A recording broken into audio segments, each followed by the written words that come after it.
Okay. Okay na? Nung magkaroon ng krisis,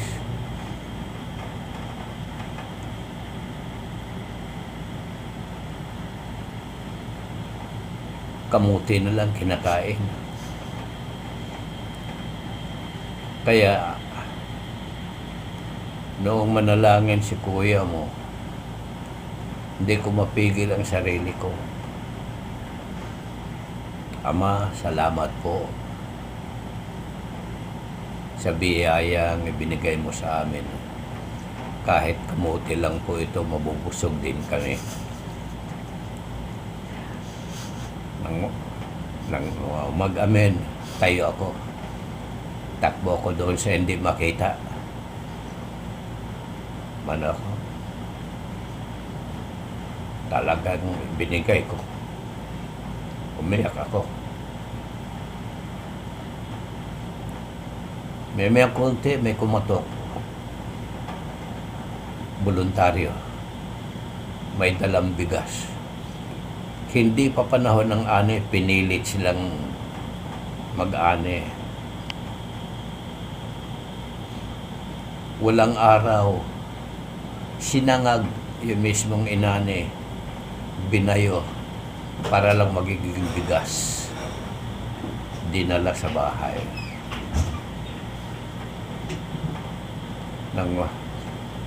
Nagsabihin ng voluntaryo, ito, pagkatapos pinaliwanag niyang ganon.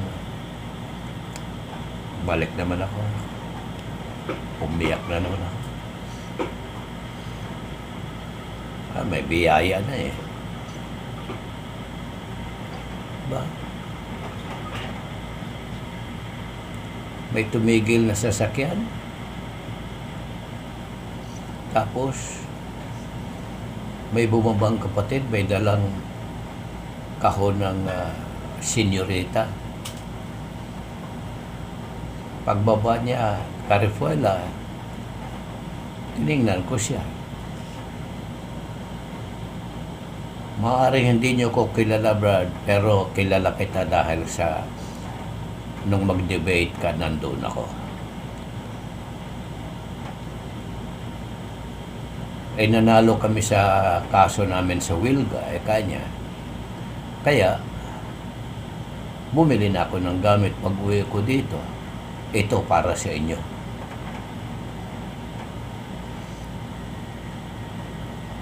Iyak na naman ako. Para magpasalamat. Ito sunod-sunod na biyaya ang dumarating. Ba, alas 6 ng hapon, last trip galing sa San Carlos City. Bumaba si lolo nyo galing sa truck. May dalang biyaya. At ako, lahat ng ito ay manifestation of God's help and answer to all our prayers. Dumating muna kami sa crisis na sa prayer ni kuya mo na kahit kamuti lang, mabubusog din kami. Pero hindi 3 days na kaming nagkamuti. Kaya medyo parang LBM na rin ang masasabi mo dahil sa loss na ang bowel movement. Dumaan ka muna sa krisis bago ka tumanggap ng napakaraming biyaya. Kaya pagka binasa ko ang buhay ko, ang hirap ko, tapos ang biyaya, lahat ng yun, isa lang ang ibig sabihin. This is God's design. It is not luck. It is God's design.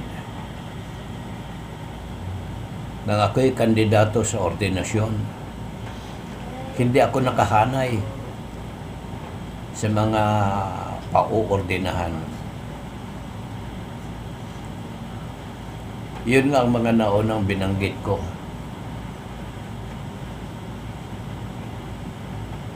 Eh ako'y wala.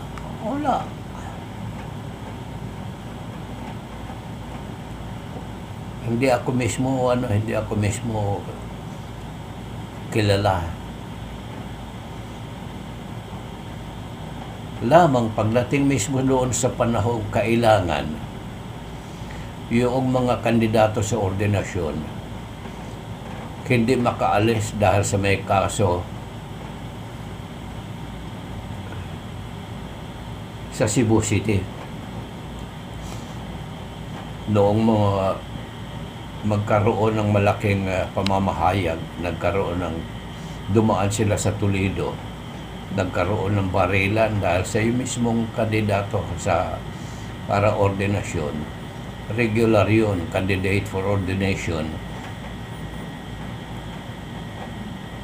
militar, PC, sarhento, may baril.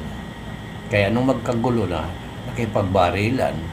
Ang kabarilan niya, mga miyembro ng pulis sa Toledo City. Kaya panahon ng ordinasyon, hindi siya pwede dahil sa may malaking sagabal sa Ayun namang isa, nagkaroon na ng kaso. Kaya walang alternatibo. Ang ako mismo ipadala. Biruin nyo, out from nowhere. Hindi ka mismo nasa talaan ng mga ordinahan. Awa ng Diyos na ordinahan. Na ang kinatatakutan ko, babagsak ako sa physical examination. Ay nun mismong inuna ang sa lungs. Doon mismo sa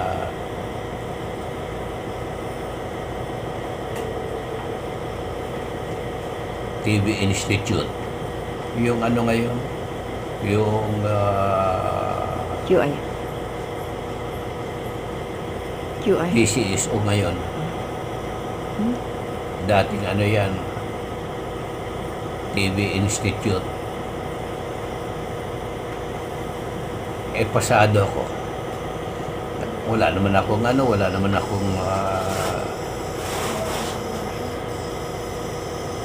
delikado doon sa baga. Ang kinatatakutan ko puso. Dahil sa ako'y mataas na ang pressure ko. Kaya sa mga nandoon, hindi ako nakipagsabayan. Ako ang pinaka-last na nagpa-physical examination. Nung ako'y nandun na kinuna ng blood pressure, katulong ni Dr. Ocampo,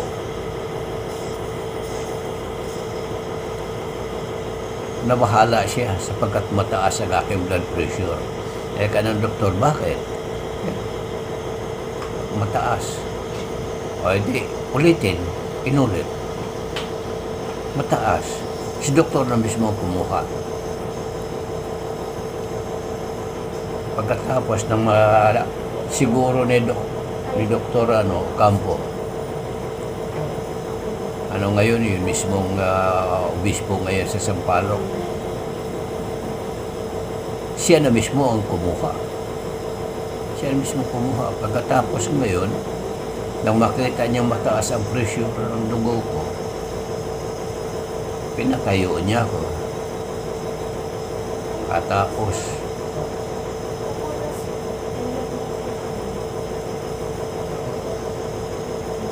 ang ginawa, hinubaran ako ng pantalon. Pagkatapos, pinaano ako ng konti, pinayo ko, kinutsara ang bayag ko. Ako lang ang ginawa ng ganon sa mga candidate for ordination. Ngayon, kanya isuot mo na uli yung pantalon mo, tinasin ganon. Kubarin mo niya yung yung pulo mo. Mabuti na lang. Nagkataon na ang isinuot kong sando, yung akin mismong uniform sa basketball. Nung makita niya, nagtanong siya, kanino ba yung uniform yan? Ako, akin no.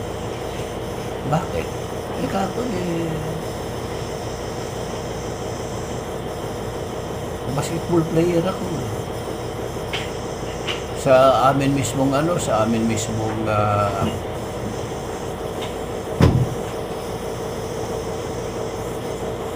lugar ako sa Sugar Central, meron kaming basketball team.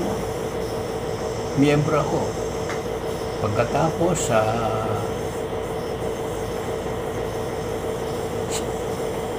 Canyon College, basketball player ako. Nagtataka siya. Sige, tayo. Katapos jogging. Kung siya kinatatayuan ko, jogging.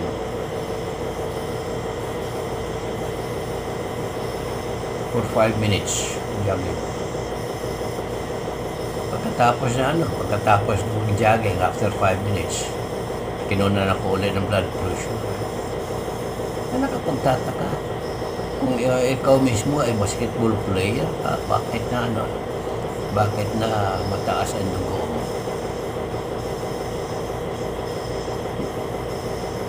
Kaya nasabi ko na it is God's design, it is not just luck. Bakit? Nung mag 18 years old, nasa Santo Tomas pa kami, mayroong tinatawag na compulsory military training. Kaya isa ako sa ipinadala ng Santo Tomas dahil sa compulsory military training.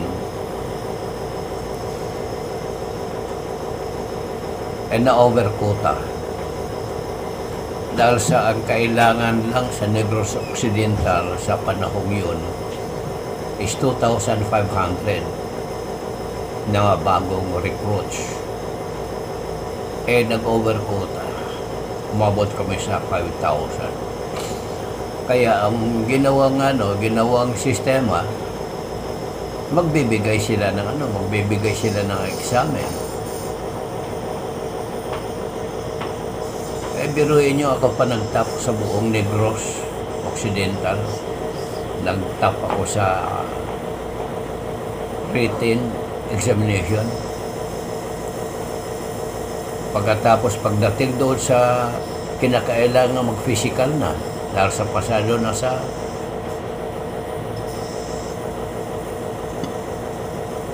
test, bagsak. Mataas ang blood pressure.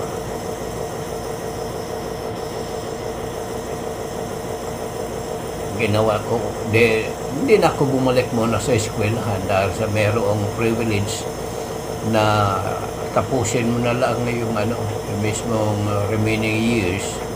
Kahit na hindi ka pumasok, i-qualify ka na promoted para sa next grade. Ito ba yung system? Kung hindi ako pumasok, si Tio Aritmo, nasa Cebu. Sinundan ko sa Cebu. Pagkatapos,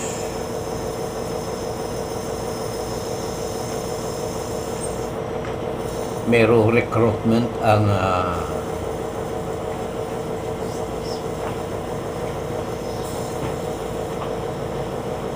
Philippine Ground Force, PGF pa noon eh, hindi pa Army. Merong recruitment. Ayan. Nagpaano kami? Para recruitment sa PGF.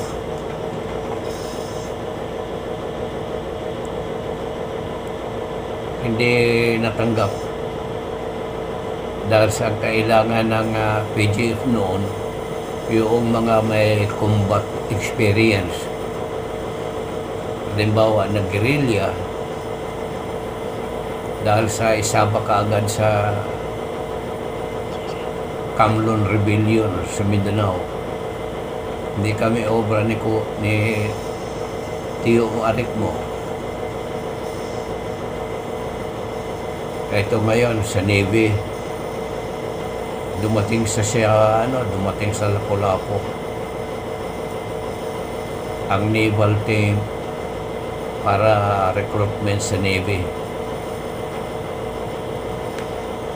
Kabilang na rin kami ni Kuya mo doon, o ni Tio Arek mo. Ako hindi pumasa dahil sa blood pressure. Kaya, anong ibig sabihin nun na hindi ako mismo tinanggap sa recruitment mismo sa force, military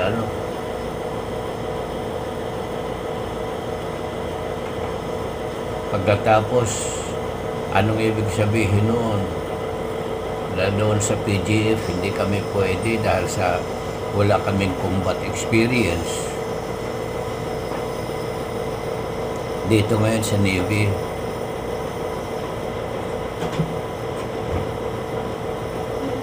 pasado sa qualifying test. Pagkatapos, dadalhin na kami sa Sangley Point sa Cavite City.